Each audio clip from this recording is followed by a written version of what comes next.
हमारे चैनल को सब्सक्राइब करें और बेल आइकन दबाएं। घर की नारी को ही दुख क्यों झेलना पड़ता है? घर की नारी को ही दुख तकलीफ क्यों झेलना पड़ता है?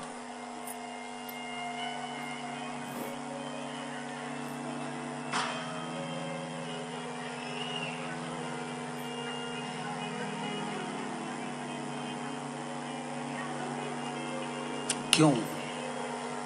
तो कहा उसका एक कारण, घर की जो नारी होती है, घर की जो बहू होती है, घर की जो स्त्री होती है, जो नारी होती है, पूरे परिवार में, पूरे परिवार का भार तत्व जितना भी होता है, पूर्वजों का, पितरों का, आहूतों का, वासुकों का, ये सारा भार घर की नारी के ऊपर होता है। रोटी बनाकर कौन देती है? जम के बोलिए, घर की नारी। भोजन बनाकर किसने दिया? नारी ने। पितरों के लिए अगर भोजन छोड़ा गया है, कंडा पर, गोबरी पर छोड़ा गया, या ब्राह्मण को भोजन कराया गया, भोजन किसने बनाया? जम के बोलते जाओ जल्दी, नारी। पति पूजन की थाली लेकर जा रहा है, उस थाली को लगाया किसने? नारी। 50 लोग घर में भोजन करने आ रहे हैं तो भोजन कौन तैयार कर रही है? घर की नारी। बच्चों को संस्कार कौन दे रही है? घर की नारी। घर के बुजुर्गों की सेवा कौन कर रही है? घर की नारी।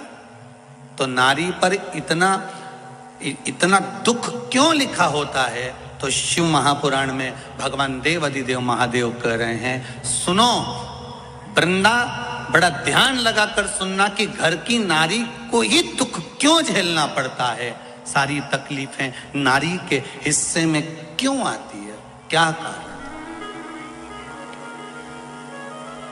अगर घर में विवाद हुआ तो ताने किसको सहना पड़ते हैं? बोलते जाओ जरा, घर की नारी। अब उसमें हम ये नहीं कर रहे हैं कि बहू को, कि सास को। नारी संबोधन में बेटी भी आ गई, नारी संबोधन में कन्या भी आ गई, नारी संबोधन में बहू भी आ गई, नारी संबोधन में सास भी आ गई, नारी संबोधन में पूरे विश्व की जो माताएं हैं, चाहे वो जगत जननी पार्वती हो, चाहे जगत जननी मां लक्ष्मी हो, चाहे जगत जननी माता आ जाती है, सबकी सब उसमें आ जाती है।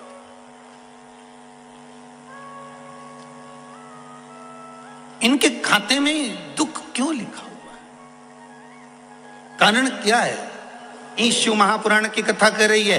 वृंदा ने कह दिया, देवाधिदेव महादेव, आप वैष्णव होकर एक वैष्णव को समझा रहे हो, आप इतने बड़े ज्ञानी होकर मुझको समझा रहे हो, और जानते हो आप मुझे समझा रहे हो कि मेरे ऊपर दुख का पहाड़ टूट पड़ा है, और मैं पूछ रही हूं कि नारी को इतना दुख क्यों होता है? क्यों? आपकी धर्म पत्नी माता पार्वती तो कैलाश पर निवास कर रही हैं, वो तो सुखी है, उनको दुख क्या, उनको तकलीफ क्या, उनको कष्ट क्या?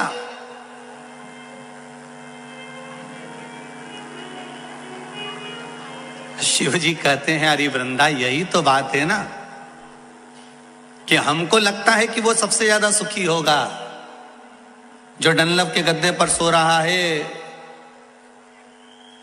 जो खूब सारा आनंद का सुख भोग रहा है, जिसके पास में डनलप का गद्दा है, खूब सारे उसके पास में हीरे के सेट हैं, सुंदर सोने के सेट हैं, फिर वही वाली बात आ गई, सोफा सेट है, सोने का सेट है, हीरे का सेट है, बस आदमी अब सेट है। सेट तो बहुत सारे हैं। हमको लग रहा है कि इसका बंगला बहुत बड़ा बना हुआ है, हमको लग रहा है इसके पास में संपदा बहुत सारी है, हमको लग रहा है इसके पास में दौलत बहुत सारी है, हमको लग रहा है कि इसके पास में सोना चांदी हीरा पन्ना सब कुछ बहुत सारा है, ये डनलप के गद्दे पर सो रहा है, एसी के रूम में सो रहा है, इसको सारा सुख मिल गया है। पर कभी उसके भीतर का अगर कोई भाव जाने तो दुनिया का सबसे दुखी व्यक्ति वह भी होगा, क्योंकि उसके हृदय में कुछ ना कुछ दुख तो जरूर होगा। ये वही जान सकता है, जिसको है वो जान सकता है कि उसके जीवन में क्या दुख है। शंकर भगवान से माता वृंदा कर रही है कि आपके जीवन में, माता पार्वती के जीवन में सारा सुख है और आप मुझे ज्ञान दे रहे हो। कि नारी के जीवन में दुख तकलीफ क्यों, उसका उत्तर दे रहे हो कि प्रत्येक नारी के जीवन में दुख है। तो पार्वती के जीवन में कौन सा दुख है? माता पार्वती तो अलमस्त आनंद में रहने वाली, उनको किसी चीज की कमी नहीं है। तो पार्वती माता के जीवन में क्या दुख है? शंकर भगवान कहते हैं पार्वती के जीवन में क्या दुख है? शिव जी कहते हैं मैं एक मुख से उसका वर्णन नहीं करूंगा। नारी के दुख बताने के लिए शंकर जी उसी समय पर अपने 5 मुख रख लिए। आरती में लिखा है एका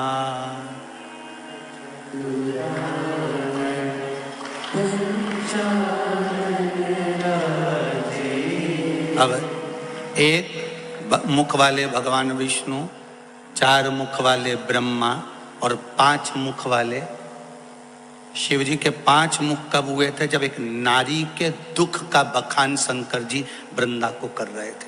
कोई आपसे पूछे तो बता देगा। एकानंद चतुरानंद पंचानंद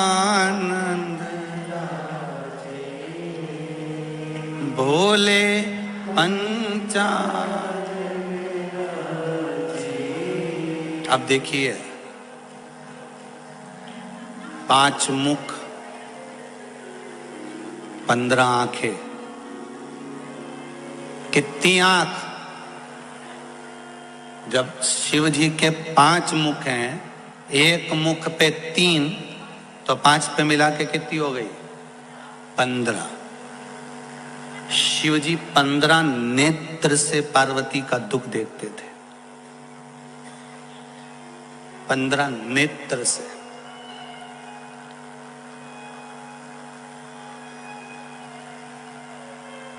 और बखानने के लिए, उस दुख का वर्णन करने के लिए शिव जी ने कितने मुख ले लिए थे? जम के बोलो जरा। 5 मुख। कोई आपसे पूछ ले कि शंकर जी 5 मुखी कब हुए, उनके पंचानंद नाम कब हुआ, तो आप कह सकते हो वृंदा एक परम भगवदीय वैष्णव को जब एक वैष्णव अपने मन की बात समझा रहा है, जब उसकी घर की बात कहने का समय आया, तो उस शिव जी ने पार्वती के दुख का वर्णन करने के लिए 5 मुख धारण कर लिए। 5 मुख रख लिए।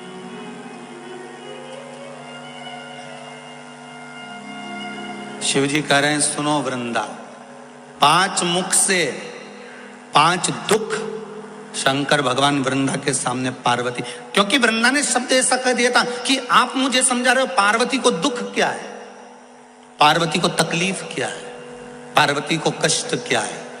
तो पहला दुख कह दिया था अरे ओ वृंदा, पार्वती को दुख इस बात का है कि उसके 13 बच्चे हुए पर उसके गर्भ से एक भी नहीं हुआ।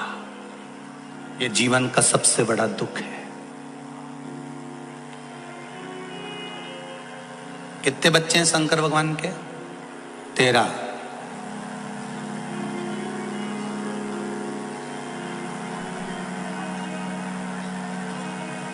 छह लड़की और 7 लड़के शिव जी के।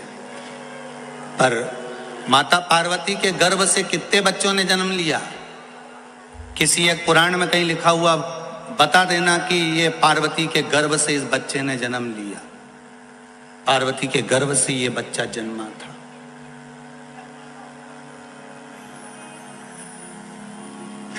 किसी एक पुराण में कहीं लिखा हो कि ये पार्वती जी के गर्भ से जन्मा है? नहीं।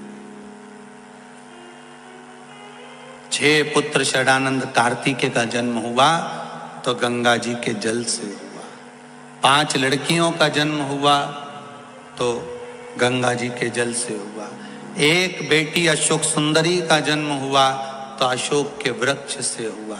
गणेश जी का जन्म हुआ तो पार्वती के तन के उपटन से हुआ। अब बचा ही कौन है? जो प्रगटा 5 मुख मेरे शिव ने लिए,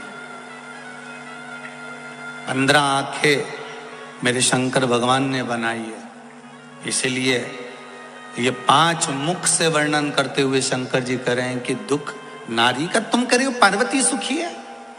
हमको लगता है कि बहुत बड़े बंगले में रह रहा है, बहुत सारी गाड़ियां हैं, बहुत सारी फैक्ट्रियां हैं, बहुत सारा काम काज है तो व्यक्ति सुखी होगा, पर उसके भीतर की बात वही जान सकता है कि दुख क्या है।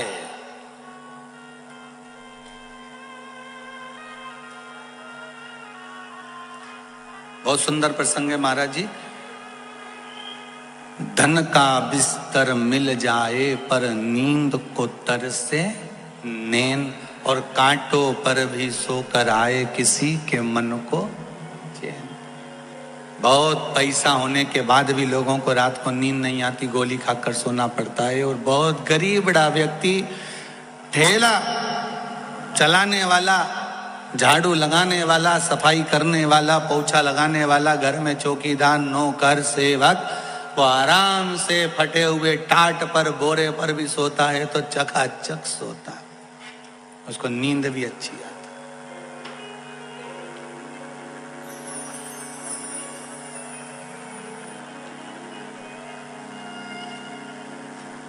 उसको नींद भी आती।